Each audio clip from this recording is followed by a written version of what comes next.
I paid £8.50 to watch Oasis in 1994, and I know you did too. I know you were at gigs where ticket prices were not a complete rip-off like they are these days. And that's one of the things that's massively changed since the 1990s. Back in the day, a band like Oasis, Verve, Pulp would produce an album to sell for 13 quid on CD, and that is where they'd recoup their money. That's where the record label would recoup the advance that they'd given the band. And obviously now, nobody's buying these. You can't even buy them new. You have to get them second hand, and they're only 2 quid. And the band don't get any money. And more importantly, the industry doesn't get any money from you buying CDs, which are perfect quality. So they have to rip you off for ticket prices because Spotify doesn't pay enough for these big legacy multi-millionaire artists. They're not happy with 0.0008 pence per listen, per track. They want the big money, and the big money is in live performances for them.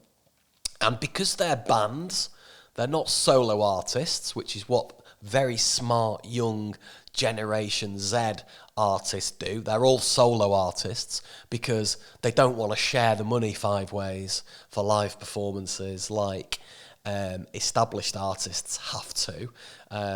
So Oasis can't go on tour with just Liam and Noel. I mean, they probably could, but it would not be Oasis, would it? They have to have 3 lads in the background as part of the band. So the only way they make money is through live performances.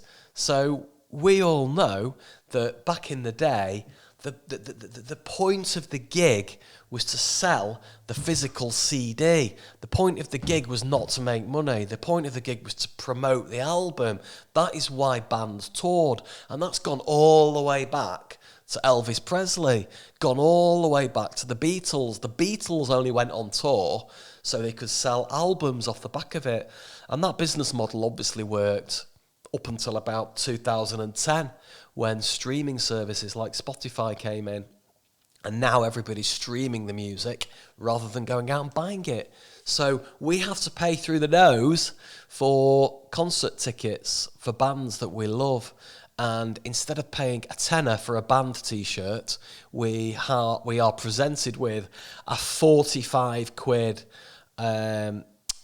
official T-shirt within the stadium. And interesting economics on that, something I didn't know until very recently. It is the fact that T-shirts cost 45 quid in a venue not because the band are trying to rip you off. The band actually only make about 10 quid on that T-shirt. And if they've got to split it 5 ways, they're only going to make 2 quid each. And then they've got to pay tax on it. And then they've got to pay the cost of the sale and all the rest of it. What it is, it's the venues charge them at least 50% for all their merch. So these big rip-off venues that we're buying tickets at for 150 quid are selling official T-shirts for 45 quid because they won't let the bands sell them for any cheaper because they want 50% of the price for the opportunity to sell the merch to the fans. So it's not always the bands and the people in the band that are ripping you off. In fact, it's probably not. It's not actually the bands. I'm sure they'd be happy to play for free, some of these multi-millionaire musicians. But the reality is it's the industry that's ripping you off. The venue, the ticket operator, the merch stall, the record labels, the companies involved, the promotional companies and all that, they all have to take a cut before the front man of your favourite band makes any money. So that's the reality of live music, and it's the reason you don't see any young people at concerts anymore. It's always old fogies like you and me sitting in the seats usually because the mosh pit looks a little bit... I don't think I could stand for 3 hours watching a support band and watching the main act. It'd take 3 hours there, stood there. And I'd have to leg it to the bar, and it'd be a nightmare getting back to my space, and there's too many elbows and too much sweat. And that's what we think, don't we? So we're more comfortable actually in the seats, which is why they're in arenas rather than standing only environments. And why ticket prices are so we've only got ourselves to blame, really, haven't we? We're the ones buying the tickets at this price, and we're the ones demanding cushy seats rather than standing at the front of the mosh pit. So we've kind of brought it on ourselves, haven't we? This whole rip-off ticket thing. But £8.50, Oasis, 1994, 18th of December, Manchester Academy. Definitely Maybe was out. I think that came out in the March before. I remember the Whatever single being out at around Christmas that year. So I went to go and see them with 5 friends from school. And the way you bought tickets back in the day, if you remember, was you saw the advert in the NME and then you phoned a booking line. Each venue had its own local booking line, and you would phone up the venue booking line and they would post out the tickets to you in an envelope with a stamp on, and you would receive the tickets about 10 days, 2 weeks later before the concert. That's the way we rolled back in the day. Now, sometimes you go to record stores as well, and they would have a collection of tickets behind the desk, and you could just rock up and pretty much... No, I don't remember tickets selling out for anything back in the 1990s until we got to like a 1996 Nebworth point. That was the first big peak of Britpop, I guess, or the peak of Britpop. But up until that point, very few concerts sold out in terms of Britpop, indie, rock music. You had things like Madonna and U2 selling out at what seemed like extortionate prices. But you could always get tickets for Boo Radley's Pulp, Elastica, even Nirvana and stuff. Some of the grunge stuff coming over from America was relatively simple to queue up and get a ticket.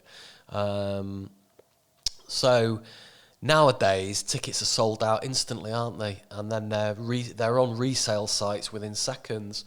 In fact, Ticketmaster can sell out tickets, and then they'll be on Ticketmaster 2 minutes later at twice the price. So it's just a big old expensive rip-off, isn't it? The music industry. Ticket prices for live music. I don't blame the artists. That's not what I'm saying. They're just doing what they've got to do. A lot of them are millionaires, I guess. Anyway, not all. Certainly some of the more niche Britpop bands are probably not millionaires, but I'm sure they are in meetings trying to get the ticket prices down for their fans, and don't want to charge what they're asked to charge by the people in the industry, their accountants or whoever it is who sets the price of tickets. Probably always has to have a very difficult conversation with musicians about why the price is so high. So, you know, when I went to see Oasis for $8.50, my bus fare there cost me £1. I don't remember buying anything at the time. I didn't even buy any bootleg merch outside. And I shared a taxi home, about £1 each. So for a tenner, I went to go and see Oasis. I got there and back. I think we saw the Real People were supporting Oasis that night, and I think I want to say Diggs's Dinner, the song, was based on the lead singer from the Real People. Who were a band from Liverpool who were coming up at the time with Oasis, good mates with Oasis still now, I think. But they were the days. Cheap gigs, cheap alcohol, cheap taxis, cheap posters, cheap T-shirts. Nothing felt like a rip-off then, did it? Everything feels like a rip-off now, though, doesn't it? Isn't that really sad? So there we go. That's my recollections of my £8.50 ticket night. We had a cracking night that night. I'm sure you've had many top gig nights that did not cost you an arm and a leg. Let me know your favourite gig. Let me know your cheapest gig. Let me know how much you paid to go and see some of the bands that we love. I'd be genuinely interested. Thanks for watching.